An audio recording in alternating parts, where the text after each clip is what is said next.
Assalamualaikum warahmatullahi wabarakatuh. Pendengar Nuran yang baik, ini adalah kisah perjalanan hidupku yang hingga saat ini belum bisa kulupakan. Aku sadari bahwa sepenggal kisah ini adalah aib bagi keluargaku sendiri. Tetapi aku berharap bahwa tersiarnya kisahku ini ada sesuatu yang berarti yang dapat dipetik dari kisah ini, sehingga tidak akan menjebak kita pada peristiwa yang sama seperti yang saya alami. Aku adalah seorang suami dari seorang wanita, Warni namanya, dan juga aku adalah seorang bapak dari seorang putri kecil yang kuberi nama Nabila. Saat ini usiaku baru 29 tahun, dan Nabila saat ini baru berusia 9 bulanan. Jujur, memang aku terlahir dari keluarga yang sangat sederhana. Dan karena kesederhanaan itu, aku hanya mampu menamatkan pendidikanku sampai sekolah lanjutan tingkat pertama. Dan setelahnya, aku meneruskan pekerjaan orang tuaku yang sudah puluhan tahun mereka geluti, yakni menjadi seorang kuli pengangkut pasir dari sungai untuk selanjutnya dijual kepada orang yang membutuhkan.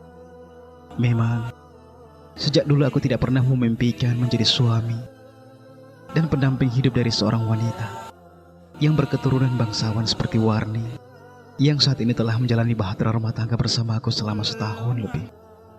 Aku bahkan tidak pernah bermimpi pula menjadi menantu dari keluarga yang serba berkecukupan seperti keluarganya Warni. Aku hanya berangan-angan bila aku menjadi pendamping hidupku kelak. Aku ingin wanita yang biasa-biasa saja, yang derajatnya setara dengan keluargaku. Tidak lebih dari itu. Aku hanya berharap bahwa istriku kelak bisa menjadi teman buatku dalam suka maupun duka, dan bisa menjadi ibu yang baik bagi anak-anakku.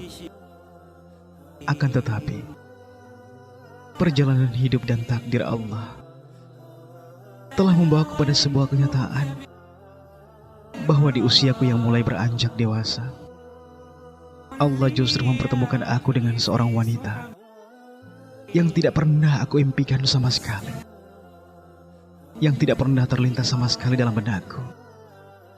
Dan wanita itu adalah Warni, istriku saat ini. Alkisah. Pertama kali bertemu dengan Warni, dia datang bersama 4 kawan lainnya menjalani KKN di desaku. Mereka adalah mahasiswa KKN Fakultas Pertanian Halu Uleo Kendari. Mereka datang menerapkan berbagai kerja lapangan yang menjadi tugas mereka sebagai mahasiswa. Dan sebagai pemuda kampung, aku bersama teman-teman lainnya memberikan support dan dukungan atas kehadiran mereka. Dan di kampung aku memang sering dipercaya teman-teman, termasuk aparat desa, menemani setiap mahasiswa yang datang melakukan kuliah kerja nyata di desaku. Meskipun semua orang tahu bahwa aku hanyalah tamatan SMP. Dan seperti tahun-tahun sebelumnya, aku selalu berusaha menjadi tuan rumah yang baik buat mereka. Aku berusaha melakukan apapun yang dapat memuluskan tugas-tugas mereka, agar setelahnya ada kesan istimewa yang mereka bawa pulang ke rumah setelah berakhir masa KKN-nya. Dan itu juga yang aku lakukan terhadap Warni dan kawan-kawannya. Jujur, aku tidak tahu apakah aku ini lelaki istimewa atau tidak. Tetapi yang tidak ku mengerti dan tidak ku pahami, entah mengapa, bahwa setiap ada mahasiswa KKN di kampungku, pasti ada saja satu di antara mereka yang jatuh cinta padaku. Dan jujur aku tidak pernah berharap itu. Bahkan tak pernah terlintas sedikit pun di benakku untuk menghipnotis perasaan mereka dengan apapun yang ada pada diriku. Siapalah aku sehingga harus berharap lebih dari mereka? Aku hanyalah lelaki biasa yang hanya tamat SD dan dari keluarga miskin. Apakah semua karena wajahku? Semoga saja tidak. Ujarku dalam hati setiap kali tanya itu berkecamuk di dalam hatiku. Dan untuk yang ketiga kalinya setelah 2 tahun sebelumnya berlalu, kali ini peristiwa itu kembali terjadi. Dan aku tidak menyangka sama sekali kalau gadis yang bersimpati padaku ini adalah Warni. Aku baru menyadari semua itu di kala malam perpisahan KKN mereka, yang ditutup oleh kegiatan pentas olahraga dan seni antar pemuda masjid. Aku yang tidak menyadari bahwa Warni memiliki perasaan istimewa padaku. Kuperlakukan dia dengan biasa-biasa saja. Bahkan sikapku paling dingin dengannya. Karena aku tahu dan ku dengar dia adalah anak orang kaya yang tentunya saja sangat selektif dalam memilih teman, apalagi teman dekat. Dan itu yang membuat aku tidak pernah mendekatinya. Lagi-lagi aku hanya berkumpul dan bercanda dengan teman-teman lainnya di sudut panggung utama sambil bercanda ria dengan beberapa teman-teman KKN-nya, termasuk 2 teman wanitaku di kampung. Semuanya berlalu begitu saja, hingga tepat pada detik-detik penyerahan hadiah. Warni menemui aku dan menarik tanganku. Ya, menarik tanganku agak menjauh dari panggung utama dan keramaian. Aku tidak tahu apa maksudnya. Aku bahkan berkeringat dingin tak kala tanganku ditariknya menjauh dari orang-orang. Dan aku semakin tidak mengerti.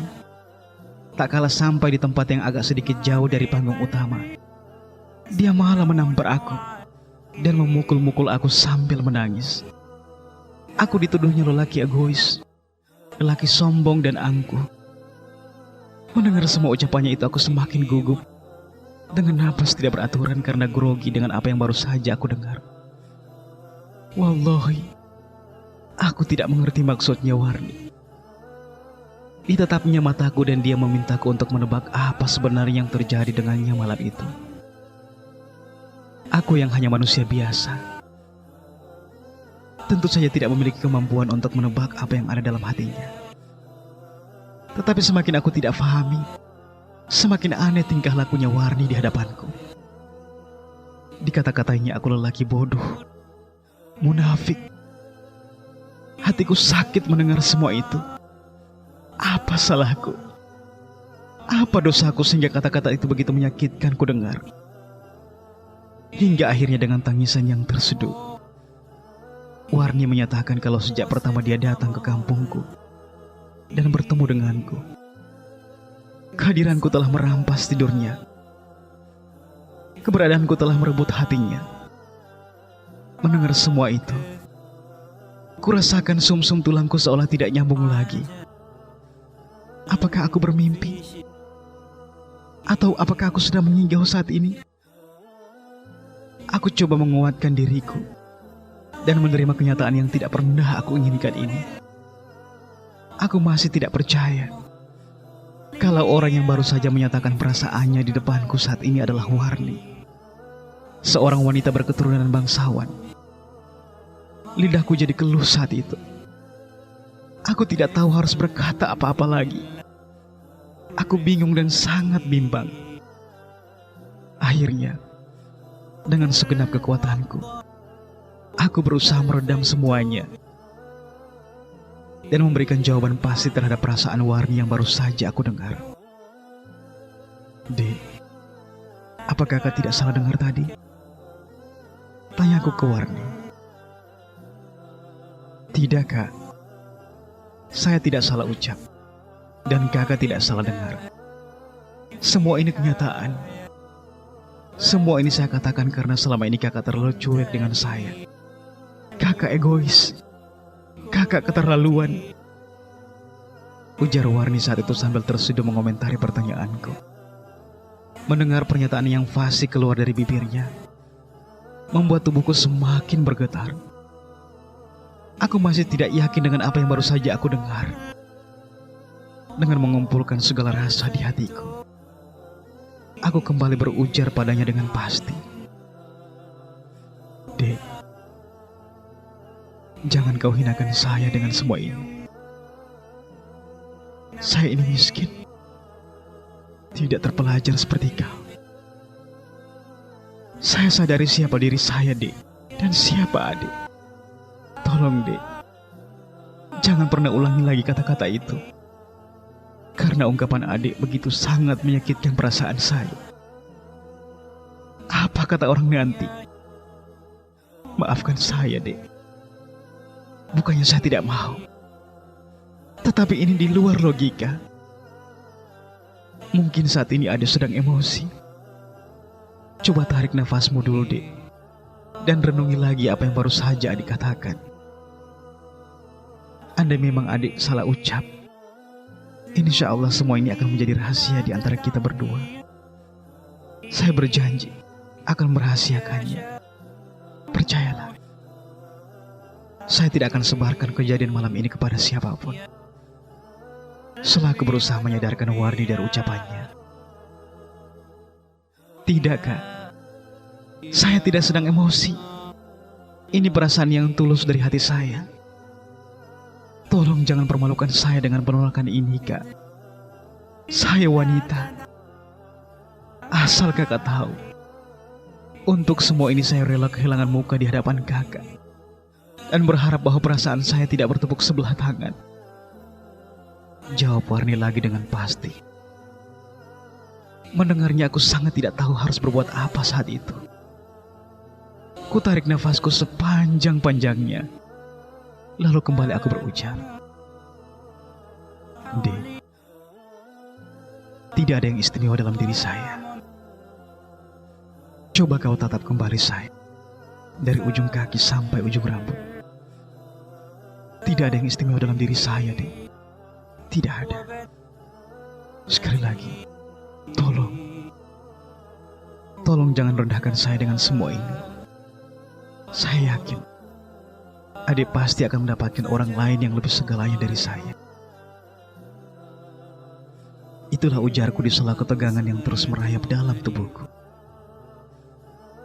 Tidak, Kak. Saya yakin di luar sana saya tidak akan menemukan lagi lelaki lain seistimewa Kakak. Bagi saya Kakak begitu istimewa. Kakak jujur, polos, rajin, dan taat beribadah. Dan semua yang Kakak miliki jarang saya temui lagi dalam diri pemuda-pemuda di zaman sekarang. Tolong, Kak, jangan buat saya lebih malu lagi dengan semua ini. Please. Mendengar semua itu aku semakin menundukkan wajahku. Ya Allah, apakah ini kenyataan? Baiklah, Dek. Baiklah. Saya terima semua ini. Tetapi dengan satu syarat.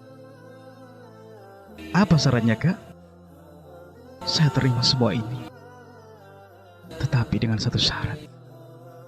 Kita menikah pekan depan. Saya tidak mau ada fitnah di antara kita. Saya tidak mau. Pintaku ke Warni. Nikah pekan depan? Gak salah tuh, Kak. Setelah Warni menimpali pintaku. Ya, kalau memang semua perasaan yang ada dalam hatimu itu jujur dan tulus, itu artinya adik juga siap hidup apa adanya dengan saya. Ingat, Dek, saya tidak ingin ada kata pacaran di antara kita. Sebab bila itu terjadi, akan banyak waktu yang akan kita lewati dengan hal-hal yang tidak bermanfaat. Hati kita pasti akan berzina bila kita belum melegalkan hubungan ini. Dan saya tidak akan paksa kita, kecuali kita sendiri yang memutuskan. Satu hal yang ingin kembali saya pertegas, bahwa saya tidak mau pacaran. Dan bila adik serius dengan semua ini, kita menikah pekan depan. Bagaimana? Ujarku dengan pasti sambil membalikkan tubuhku, berniat kembali ke kerumunan orang yang lagi menikmati malam penutupan itu. Tetapi baru selangkah aku berjalan, Warni menahan tanganku dan berkata, Iya, saya siap menikah dengan Kakak. Sangat siap. Kapanpun. Kalau Allah izinkan pekan depan sesuai dengan keinginan Kakak, kita akan menikah. Tetapi tolong temui orang tua saya. Mendengar pernyataan Warni, aku menarik nafas lega dan kembali berucap, Insya Allah, Dek. saya akan temui orang tuamu, sekalian bareng adik pulang ke kota, dan meminta adik untuk menjadi istri saya di hadapan orang tuamu. Jujur saat semuanya terlanjur terucap dari bibirku, kepastian untuk menikahi Warni, ada terbetik rasa cemas jauh di reluk hatiku ini. Apakah Warni main-main? Apakah dia serius padaku? Apakah aku akan ditolaknya? Atau malah aku akan dihinakan dengan semua ini? Saat itu aku hanya bisa memanjatkan doa di setiap sujud dan doa-doaku agar Allah memudahkan urusan ini. Akhirnya waktu kembalinya mahasiswa KKN itu pun tiba. Tak ada satupun yang mengetahui tentang kesepakatan antara aku dan Warni. Yang tahu semua itu hanyalah Allah dan kami berdua. Banyak mata memandangi aku saat kepulangan mereka, karena aku pun turut dengan mereka. Tapi semuanya aku berusaha tekan di dalam hatiku yang paling dalam. Orang tuaku pun tidak tahu mengapa aku ikut dengan rombongan KKN itu pulang ke kota.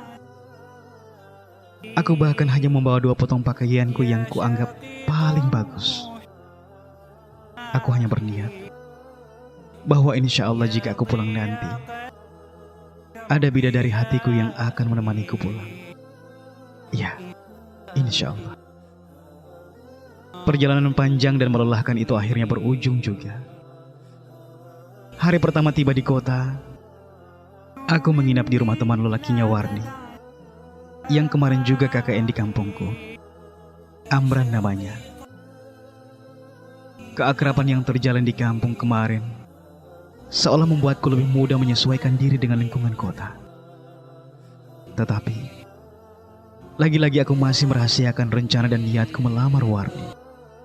Semuanya berlalu begitu saja.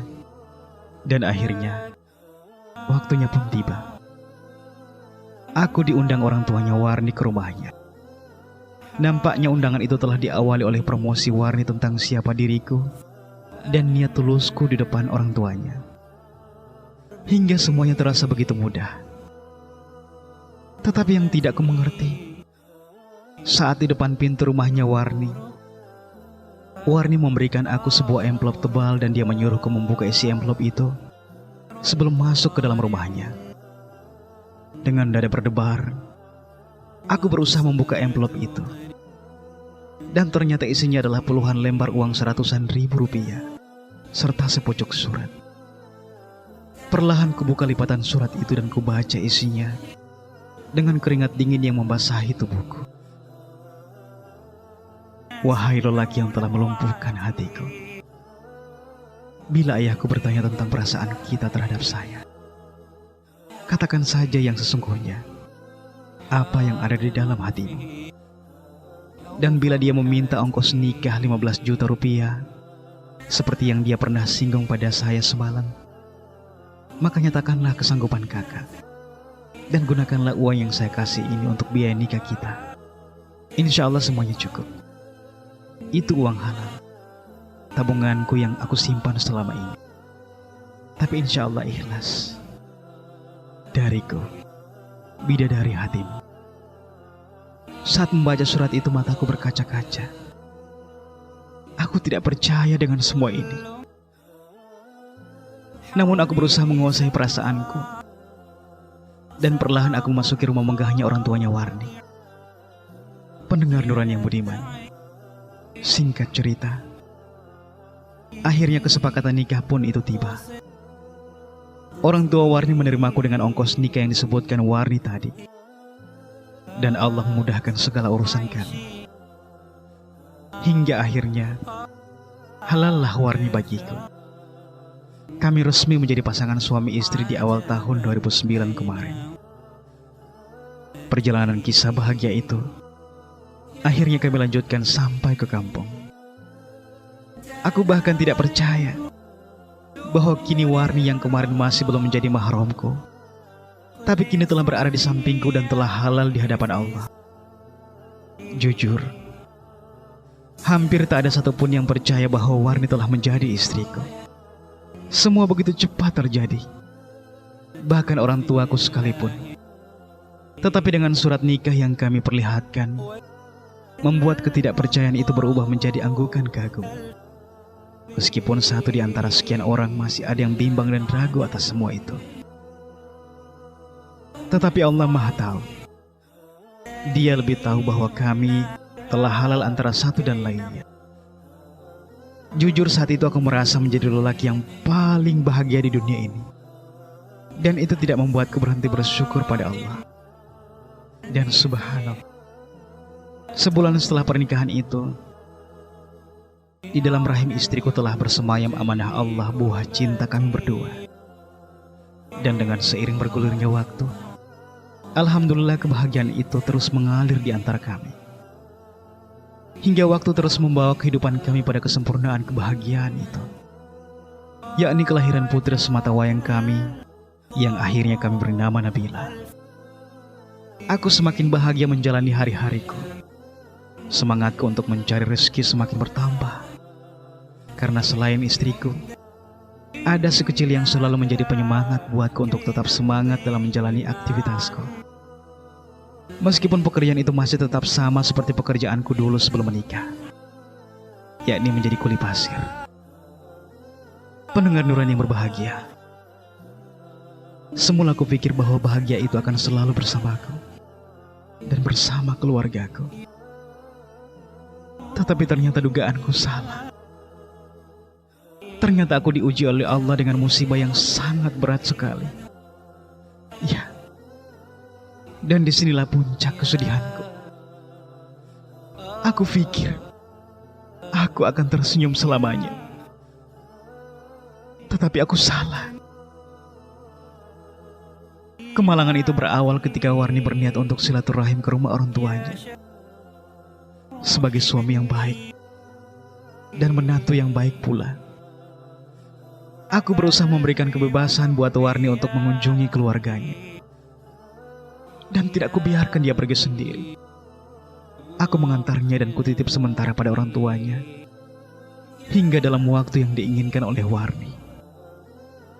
Katanya 3 pekan dia di sana.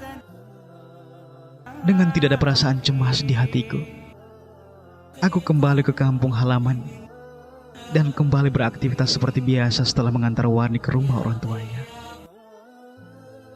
Semula aku memang merasa heran, sebab Nabila tidak diajak ibunya dengan alasan bahwa dia tidak akan lama di kota dan akan segera pulang. Hari terus bergulir. Warni tinggal di rumah orang tuanya, sementara aku dan Nabila tinggal di kampung. Kerinduanku terhadap istriku tercinta semakin menggebu. Aku sangat rindu padanya. Rindu dengan suaranya, rindu dengan tawanya, serta manjanya padaku selama ini. Aku begitu merindukan segalanya darinya. Hingga tiba 3 pekan berlalu, dan Warni masih berada di rumah orang tuanya. Namun tidak ada satupun kabar darinya memintaku untuk dijemput. Padahal dia sudah simpan nomor HP tetanggaku. Aku juga sudah mencoba menghubungi HP lewat HP tetanggaku. Tetapi HP-nya tidak pernah aktif. Aku gelisah dibuatnya. Cemas. Ada apa dengan istriku? Apa dia sehat-sehat di sana? Akhirnya dengan perasaan rindu yang sangat, aku pergi ke kota, ke rumah orang tuanya Warni dengan maksud dan niat menjemputnya kembali. Perasaanku sangat bahagia kala itu. Ketika aku turun dengan menumpangi ojek tepat di depan rumahnya, kulihat tak ada yang berubah. Semua masih sama. Rumah itu menyimpan kenangan yang sangat berarti bagiku. Akhirnya, aku beranikan diri memasuki rumah itu, ke rumah orang tuanya istriku. Aku berusaha menyalami rumah itu dan berharap Warni akan keluar dan akan memeluk aku, serta menumpahkan kerinduannya padaku. Karena sudah 3 pekan lamanya kami berpisah. Dan aku berharap bahwa dia juga merindukan aku, seperti aku yang sangat merindukan dia saat ini. 1, 2, 3 kali aku mengucapkan salam di depan pintu, tetapi tidak ada jawaban.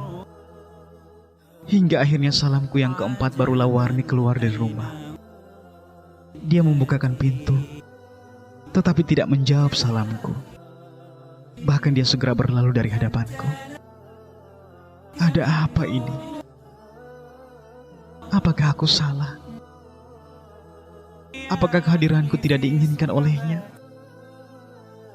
Saat itu aku berusaha untuk berpikir positif. Mungkin saja istriku lagi sedih atau lagi punya masalah dengan orang tuanya.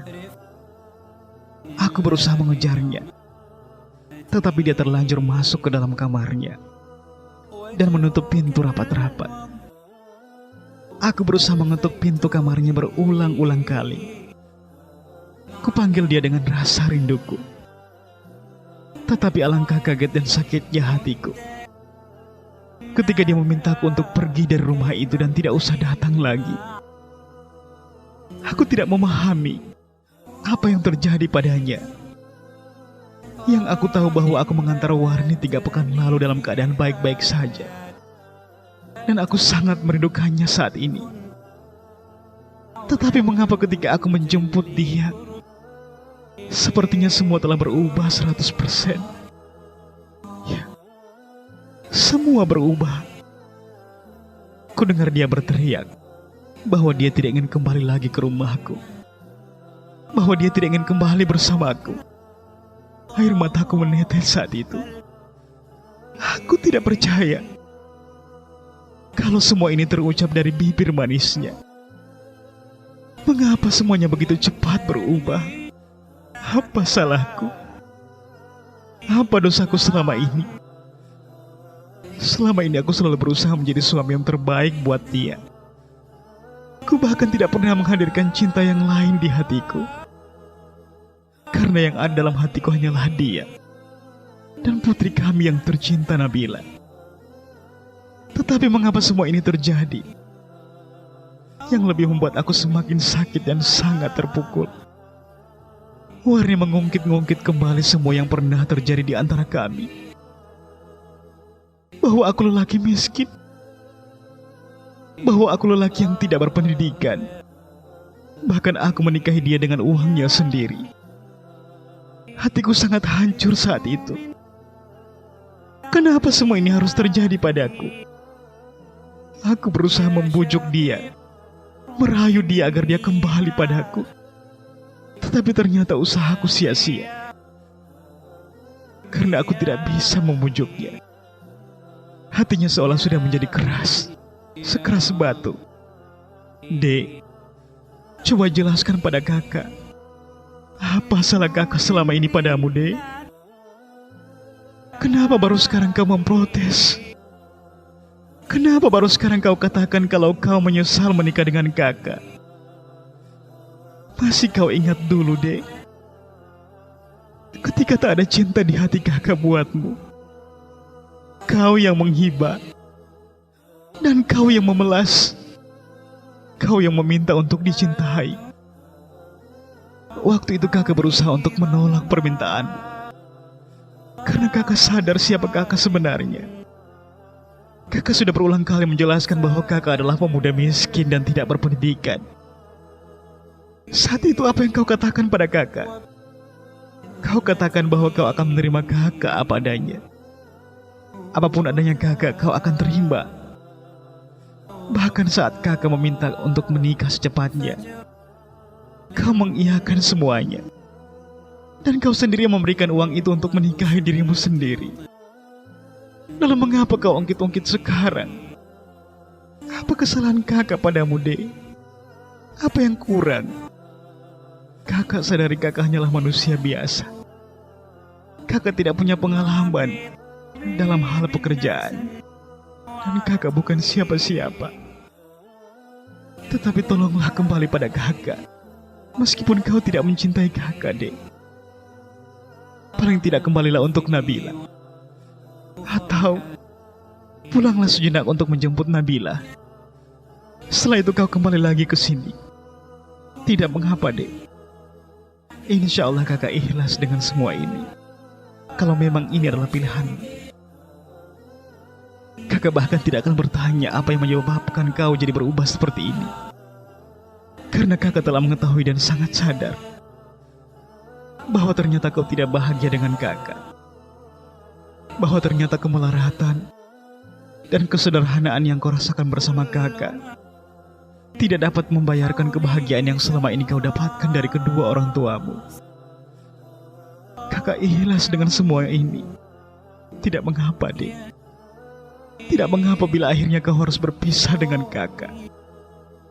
Kakak akan berusaha menjelaskan kepada kedua orang tua kakak bahwa kau lebih bahagia di sini, bahwa kau lebih merasa tenang di sini. Aku tidak tahu apakah Warni mendengarkan keluh kesahku di malam hari ini. Aku juga tidak tahu apakah Warni mendengarkan jeritan dan tangisku. Dengan pedih dan rasa sakit hatiku, aku berusaha menapaki jalan-jalan yang sebelumnya telah aku lalui. Air mataku terus menetes di pipi. Bahkan aku telah lupa bagaimana rasanya letih, sebab aku tidak lagi menumpangi ojek.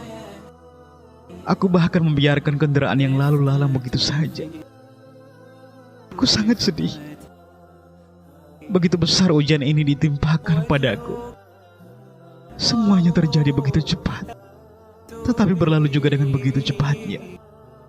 Dan hingga hari ini, Warni masih tinggal bersama orang tuanya. Wallahu a'lam. Apakah semua ini adalah kamuflase dia, atau benar-benar kenyataan? Tetapi aku telah malu. Aku telah sangat malu. Setiap malam aku sendiri kadang aku menangis melihat anakku, putri kecil kami. Kadang dia menangis mencari ibunya. Kemana aku harus membawanya pergi agar dia menemukan kembali kasih sayang dari ibunya yang telah hilang. Aku hanya berharap semuanya akan berakhir dengan kebahagiaan. Meskipun saat ini perasaanku sangat sedih. Wassalamualaikum warahmatullahi wabarakatuh.